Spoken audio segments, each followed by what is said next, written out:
L'intuition, c'est se connecter à sa sagesse intérieure, à quelque chose qu'on ne comprend pas forcément, mais qui vient de soi et d'une partie pas forcément tangible, mais qui donne des informations précieuses.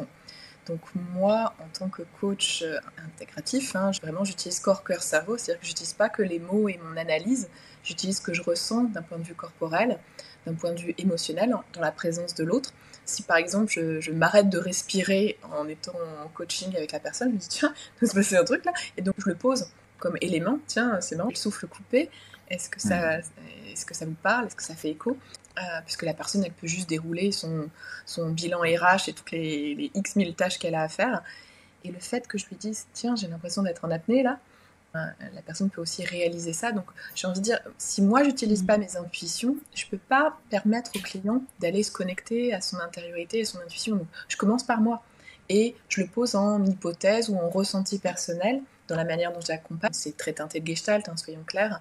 Pour moi, c'est autoriser à émettre une intuition et du coup lui laisser aussi explorer ses intuitions quand il a plusieurs pistes de travail. Et là, ça se rejoint avec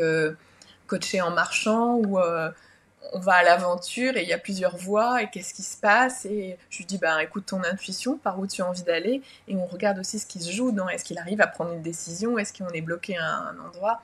C'est très modélisant au sens, si moi j'écoute pas mes intuitions, je peux pas dire à l'autre de se connecter à son intériorité et son intuition. Donc un coaching où il y a cette profondeur, pour moi ça doit partir aussi du coach qui est ouvert à ses propres intuitions